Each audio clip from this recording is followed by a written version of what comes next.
Hello and welcome to Caregivers First, a show brought to you by SCAN, the Social Community Activities Network. SCAN is a nonprofit agency dedicated to helping active adults stay informed, empowered, and inspired. I am your host, Lynette Whiteman, and I am the Executive Director of Caregiver Volunteers of Central Jersey. Today, we are going to be talking about a topic that I believe is so important and one that every caregiver can relate to: managing the behavioral problems that happen when a loved one has Alzheimer's disease. Dr. Abhijit Chattergee is an internal medicine physician who specializes in geriatric medicine. He has more than 26 years of diverse experiences and affiliates with many hospitals, including Monmouth Medical Center Southern Campus, Central State Medical Center, and St. Peter's Medical Hospital. Today, Dr. Chattergee joins me to discuss this very important topic. Thank you, Dr. Chattergee. Thank you for being with me today. Thank you for having me, Lynette. So first, before we get started, tell me about exactly what is a geriatrician, and when should people think about, and why should people think about going to a geriatrician?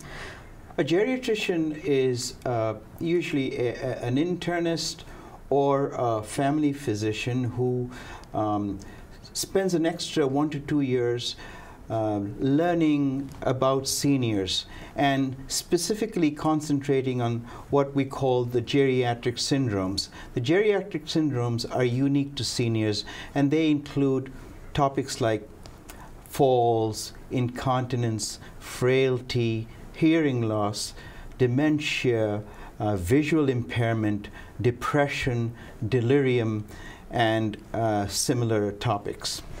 And what interested you in becoming a geriatrician? Why did you decide to come into this field? Well, let me answer the first part of your question.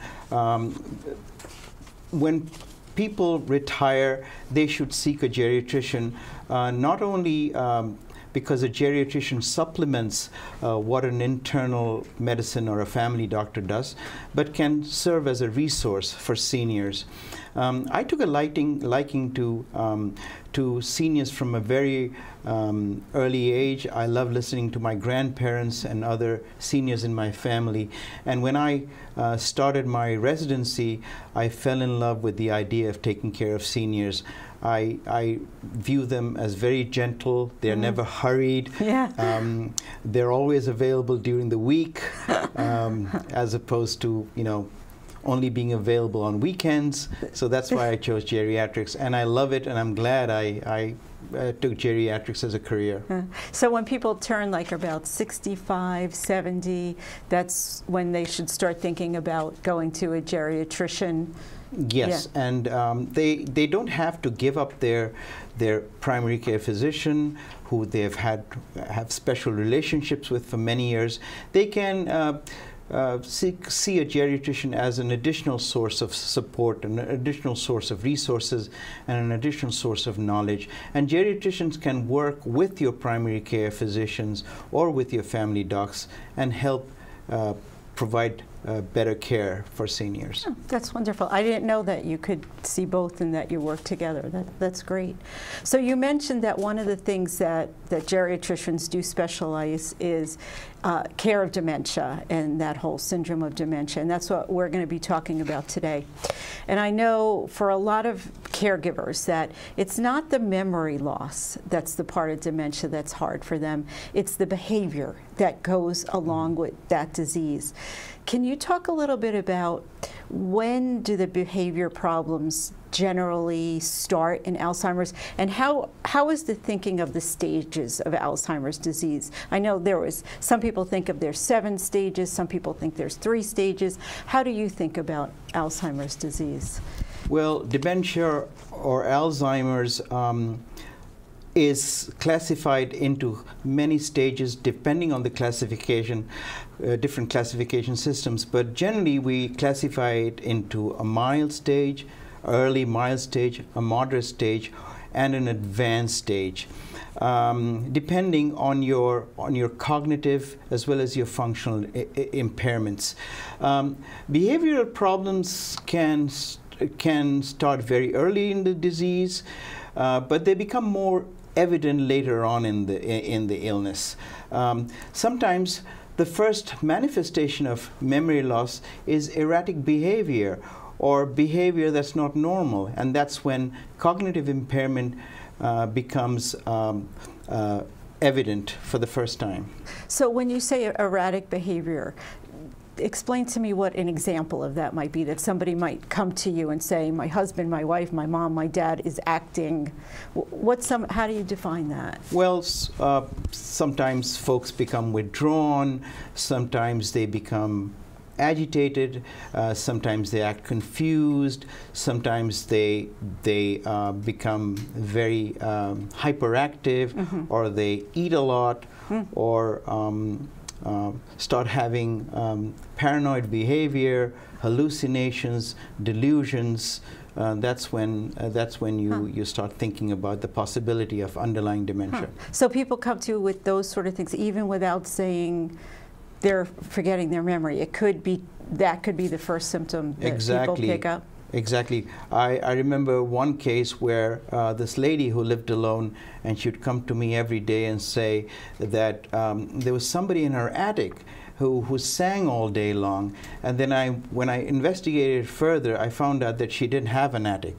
Then I performed a memory test on her, and she had moderate Alzheimer's disease, and she was living by herself. So nobody picked up on it.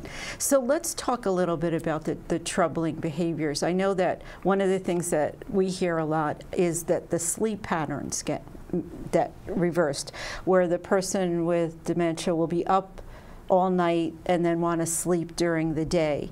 And so let's think first about non-pharmacological interventions for that. If a caregiver comes to you with that sort of issue, is there any hints that you could give them, or is there a way to counsel them to, is that just part of Alzheimer's? And can you talk a little bit about sleep disorders?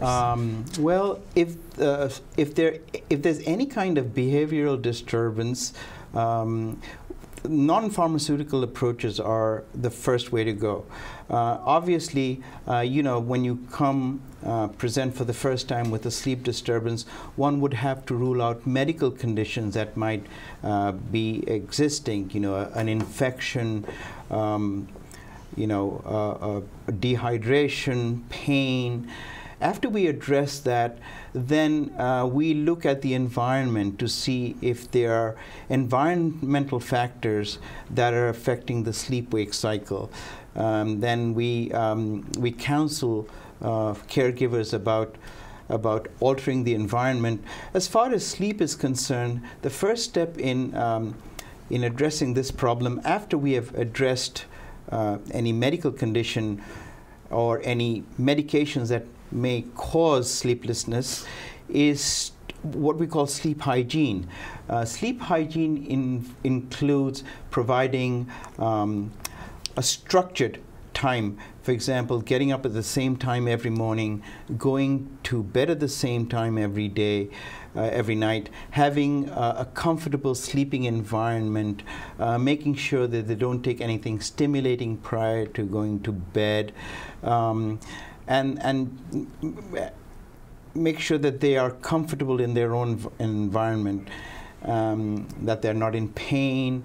And if that doesn't work, then obviously the next step would be to introduce medications that help sleep and don't have side effects in seniors. So one of the things with sleep disorders is that when the person does fall asleep during the day, the caregiver is so exhausted and they need a break that they hesitate to wake them up because finally they're sleeping. Is that something that you try to break? Like if they do nap a lot during the day, do you counsel the caregiver to try to wake them up or just let them sleep when they're sleeping? Well, I counsel caregivers to wake them up, to engage them in activities. The concept of an adult daycare program is very important because daycare programs not only cognitively stimulate somebody with Alzheimer's, but it saps out the energy so that they can have a good night's sleep. So if there's a caregiver, I know they feel exhausted, but they have to try to wake them up and engage them in some kind of an activity so that by the time night comes around, they can fall asleep. The sleep-wake cycle is often disrupted in people who have Alzheimer's, so we have to kind of revert to the normal sleep-wake cycle. And does that generally start in the middle stages when that sleep-wake cycle, or can that be an early onset? Sleep-wake cycle disturbances usually occur later in the disease when the Alzheimer's is more advanced. Okay. And one of the things that I also hear from caregivers is that as everything changes so quickly, so they could have this sleep-wake cycle, but then as they advance in the illness, that goes away. So things don't last that long in Alzheimer's. Have you found that also, that like this will not last forever, that sleep-wake cycle? The sleep-wake cycle disruptions can be corrected very easily. Usually towards the end of the illness, when patients have a very severe advanced Alzheimer's, sleep-wake disturbance ceases to be a major problem. Right. The next thing that I want to talk about, and we're going to talk about it after the break, but maybe you could talk a little bit, is sundowning, which sort of also fits into that sleep-wake and the agitation that happens. Can you just explain what sundowning is, and then we'll talk about, after the break, what your advice is for that? Sundowning is a phenomenon that occurs primarily in people who have cognitive impairment, Alzheimer's, dementia, which starts around 4, 5 o'clock in the evening, where folks start getting very agitated, restless. They start wandering. Some may start, having paranoid symptoms or hallucinations. And it can be predicted, like clockwork. During the day, they're fine, and all of a sudden, around 4 or 5 o'clock, they started acting strangely. They've been sweet all day, and all of a sudden, around 4 or 5 o'clock, they start acting up. That's called sundowning in medical jargon. Okay. When we come back from the break, we're going to talk about what are some of the advice that you give to caregivers to sort of offset the sundowning as well. So we're going to be right back. We are going to take a short break here on Caregivers First, but we will be back shortly with more important information for you. So stay tuned. You probably already know that rehabilitation is a must for successful recovery from surgery, injury, or serious illness. What you may not know is that you're free to choose where you go for rehab. In Monmouth and Ocean County, the compelling choice is Care One. Where you choose to go for rehab matters, and with Care One, you have 4 convenient locations to choose from in Monmouth and Ocean counties. Care One at Jackson, Care One at Wall, Care One at Homedale, and Care One at King James in the Atlantic Highlands. At Care One, you'll work with a team of experts to develop a plan based on your needs and goals. You'll have the full support of caring, compassionate physicians, RNs, licensed therapists, and nutritionists dedicated to helping you recover successfully, without setbacks, at a pace that makes you comfortable and successful in meeting your rehabilitation goals. Once you take the first step with us, you'll never look back. Call 877-99-CARE-1 today and come for a tour. Welcome back to SCAN and Caregivers First. I am your host, Lynette Whiteman, Executive Director of Caregiver Volunteers of Central Jersey, and I'm having a wonderful conversation with Dr. Chattergee. So welcome back, Dr. Chattergee. Thank you. Before we go further, Let's take a step back and talk about how common Alzheimer's disease and dementia is in the elderly population. I think some statistics say 50%, and I think everybody's afraid of it. Can you talk a little bit about how common it is? The prevalence of Alzheimer's disease, which is the most common type of dementia among seniors as a whole, is only 10%.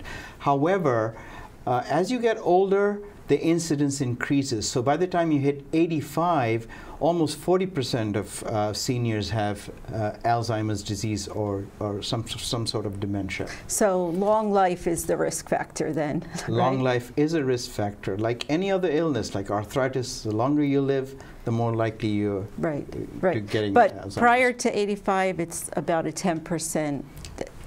Like, The so 90% of us are not going to get it, right?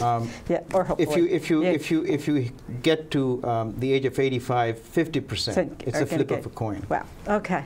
All right. So let's get back to sundowning. So you explained what it is. It's the agitation that occurs like clockwork around 4 or 5 o'clock. What advice do you give to caregivers if they notice that their person is having these agitations? Is there anything you could do to offset this? Well, like I said previously, you'd have to engage them in activity during the day, structured activity, and caregiver education is important because they have to know that this is going to happen, so they're prepared. Having the right structure at home, the same environment, the same caregiver often helps. Make it as simple as possible. Make sure that their physical needs are met. Sometimes folks are hungry at 4 or 5 o'clock, and the only way that they can express themselves is by getting agitated. Sometimes they need to go to the bathroom. Sometimes they're in pain and they need to be administered pain medications. When all those have been addressed, then I think the likelihood of agitation decreases. And of course, if agitation becomes very difficult to control, then you have to resort to prescription medications. What do you think about, I read that at 4 or 5 o'clock it starts to get darker, and so I read some places where they say turn on the lights or make it brighter in the room at 5 o'clock so it's not that darkness that's setting in. Do you have any experience with that? Bright lights help. Okay. They help folks who are also depressed in addition to having memory loss. If you go to a nursing home, you'll see nursing homes have bright lights. But overstimulation is not a good idea either. Overstimulation causes more agitation. So the right amount of light, sometimes, some music therapy or just engaging a person in useful activity can sometimes prevent or treat sundowning. You make such a great point about that at some point in the illness that they're not able to express what they can't say, I'm hungry, or they can't say I'm in pain.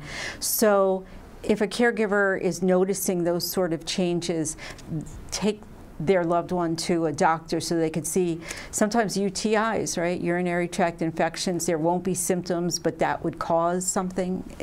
Is that generally the rule of thumb? Is there's a behavior problem, seek out the reason? When there's a behavioral problem, the first thing to do is to make sure that there's a treatable cause. Rule out treatable causes, infection, pain, and then the next step would be to look at a medication. Sometimes, the anticholinergic medications, over-the-counter cold remedies, cause confusion, cause discomfort. Address those, and then pay attention to the environment. Something in the environment may be triggering the sundowning. We have to make the environment as stable and as comfortable as possible. And these little processes help allay sundowning. Part of Caregivers, we run an Alzheimer's respite care program where we send volunteers to give caregivers a break. And I went to a home visit and I was evaluating somebody to send a volunteer in. and the caregiver was a collector of antique dolls, and she had shelves and shelves of these little dolls lined up, which like sort of scared me when I walked in. And she kept on saying that at about 5 o'clock her mother would start seeing people and start talking to people, and it was very dark in the house. And we came to the conclusion that the mother was seeing these dolls lined up on the shelves in a dim light and thinking that there are people there, and she was getting like, who are these people? Why are all these people in my house? So she was probably hallucinating. Yeah, yeah, Right. yeah. So, you know, the intervention would be to remove Yes. anything that provokes or stimulates agitation. You have to pay particular attention to the environment. Yeah. Make it as, you know, putting up pictures of loved ones, playing. I've seen a lot of seniors responding to Sinatra songs. And familiar music, Right. or familiar an old movie that they remember. Right. That tends to calm them down, or engage them in some kind of a game or activity. A lot of caregivers have their loved ones fold laundry. So these are little steps that you can take. Very. Talk to me a little bit about what is the difference between hallucinations and delusions, because there's difference and it manifests different ways. And both can happen in Alzheimer's, correct? Right. Yeah. Hallucinations are, you know, they're either visual or auditory. Visual hallucinations are when you see something that isn't there, and auditory hallucinations are when you hear voices. Paranoia or delusions are when you are suspicious. You think the caregiver is out to steal your property or your belongings, or you feel that somebody is out to, you know, invade the house or assault you. So that's the difference between hallucinations and delusions. And both occur in Both may occur in Alzheimer's disease. And is that also, could that be from infection or pain, or is that also something that might be? One would have to rule out medical causes first, but even after ruling out medical causes and making sure the environment is perfect, folks can continue to have hallucinations and delusions, and that's when sometimes you have to introduce medications. One of the things that I learned early on with Alzheimer's is that to enter the person's reality. So if they think that perhaps it's snowing out and it's a sunny day, if it's not harmful to them, then just go along with it and say, well, you know, I hope it's not too much. Or if they are seeing their parents that are coming to visit, and it was a nice visit, and they like to talk to their parents, and their parents have been dead for 40 years, as a caregiver, just say, oh, that's nice, you had a nice visit with your parents. Is that something that you agree Absolutely. with? Yeah. Confrontation with somebody who has Alzheimer's is never successful. Right. Sometimes you have to go along. Sometimes you just have to reassure them that even, for example, if it's snowing outside, it's going to stop in an hour. Everything is going to be fine. Reassurance is very important, and that's why education of caregivers is very important. There's a great book on the subject. It's called The 36-Hour Day, which I encourage caregivers to read. And there are also resources. There are Alzheimer's caregiver groups who will sit down and they'll discuss their problems amongst themselves, and there'll be somebody to guide them. And different people have different coping strategies.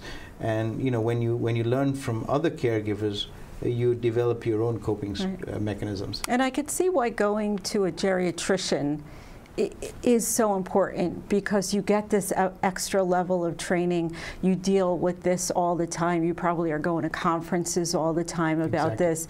So not that there's anything wrong with internal medicine doctors, but they don't specialize in this. Exactly. Geriatricians spend a lot of time dealing with Alzheimer's disease and behavioral problems that come with Alzheimer's disease.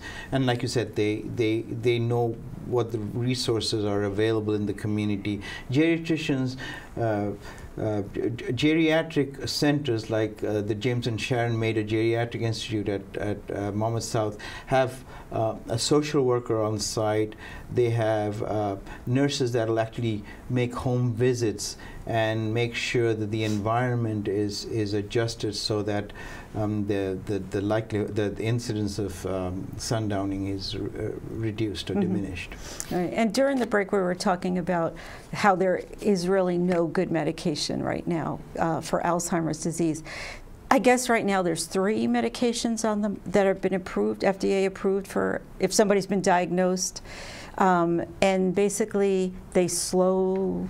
What's your thoughts on exactly? So we haven't made great strides in the treatment of Alzheimer's disease, unfortunately, and despite all the resources that have been allocated towards research. There are 2 broad classes of medicines. The 2 different medications attack the disease from 2 different angles. Unfortunately, they don't cure the illness. Alzheimer's disease is a progressive illness, it's a degenerative illness of the brain. They help in different ways. They help behavioral symptoms. They help slow down the functional decline that accompanies Alzheimer's disease. They also help caregivers in ways that are to a casual observer may not seem important, but to a trained observer, investigators, they are very evident. And a lot of folks tend to minimize these medications and say, it's not going to cure the illness, so why spend money or resources on these medications? These are the only medications we have at our disposal. And these medications have shown to delay nursing home placement. Okay, so if you are able to put off nursing home placement by 6 months, that translates to about $60,000 in savings. So I disagree with people who minimize the importance of these medications. But again, there's no cure yet. We are hopeful that someday we'll have a cure, and hopefully we'll put an end to this disease once and for all. Excellent. If people would want to find you, Dr. Chatterjee, how can people find you? I work out of the James and Sharon Mader Geriatric Institute, which is a center for excellence, which was created about 2 years ago to better the quality of life of seniors in Ocean County and Monmouth County. I am available there. I have a social worker there. We have nurses that have spent many years taking care of seniors. We have a better health program where, a nurse and a social worker will actually go out in the community and address problems that cannot be addressed when patients come to the office. Excellent. Well, thank you so much for joining me today. I think you gave out great information. It was wonderful. Thank you for having me, Lynette. Thank you. And thank everybody for joining us today on Caregivers First. I know I learned great information, and I hope that you enjoyed it as well. And now it's your turn. I'd love to hear from you and what's on your mind. So please give us a call at SCAN to give us your suggestions about upcoming shows, and I hope that you'll tune in next time. Take care.